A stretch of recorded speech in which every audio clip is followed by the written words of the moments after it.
All right, here we go. Getting you set for another Kentucky Derby prep race coming up this weekend. A lot of changes happening with horses scratching and the weather. So we talked about the Holy Bull. 2 horses scratched out, field of 7. I think it's still somewhat intriguing. The Southwest has been postponed. Next week we'll deal with that on Friday, February the 6th. And now we have the Withers coming up. That's going to be on Saturday at Aqueduct. They're having issues with the weather, but I think they should be clear and ready to go on Saturday. I think this is a very interesting prep race. Once again, you've got your situation with your runners, 20 points for your runners here, or your winner rather, for qualifying for the Kentucky Derby. So take a look at what's happening. Mile and an eighth on Saturday, race number 9, 20 points, a field of 8 runners. And they're all intriguing in their own way, right? Let's get started with taking a look at what's happening with our pace scenario. So we feel like Schoolyard Superman and Melata both have speed. Melata might be a little quicker, but I'm not quite sure. I think they both want to go. Schoolyard Superman is in the number 1 spot, so he's going to have to find a way to go.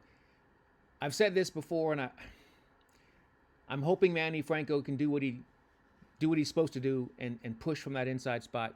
We know for a fact Michael Sanchez is riding Melata. He always breaks hard, so he's going to break on top for sure.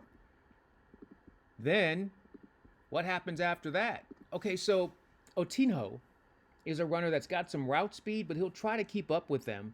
But I don't know if he can. So he'll basically just want to get himself into a good position. And when he does that, then Flavien Prat will figure out exactly what to do from there.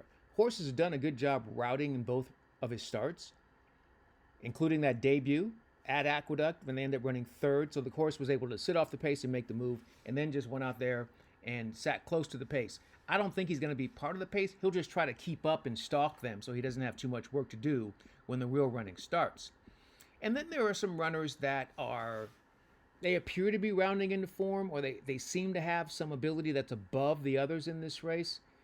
And that could be Grittiness. Now, Grittiness is still a maiden, but he looked good in the Grade 2 Remsen, kind of right there mid-pack.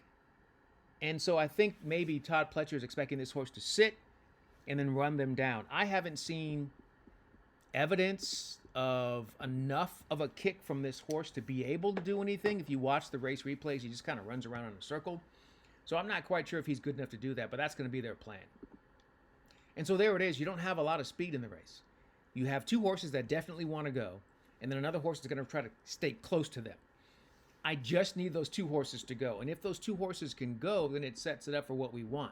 And what we want and what we like is a horse that has already shown that he's got a great closing kick.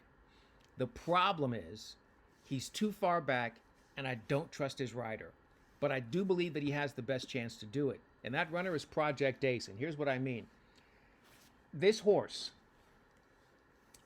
has been closing in all 3 of his starts. If you go back and watch the debut going 6 furlongs at Churchill, way too far back. He's 12 lengths back going 6 furlongs. Like, what are you doing? You don't even do that with Zenyatta. 12 lengths back going 6 furlongs, man, you're never going to make up ground. So that's one of the reasons why I get really frustrated with Corey Lanerie.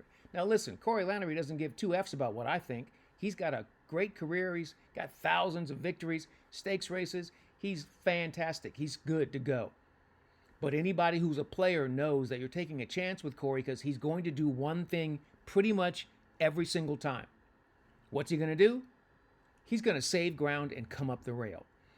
It didn't work in the first start, and it didn't work in that second start at Keeneland, but it was a really nice performance. By the time you get to the maiden breaking score at Churchill, it worked, but it was so tight.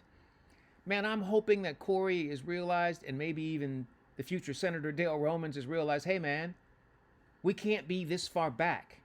It's not going to work. So hopefully they'll get good position. And if they get decent position, this horse will close. So I'm going to go with Project Ace, the number 3 horse in that race. That's the Withers coming up Saturday from Aqueduct.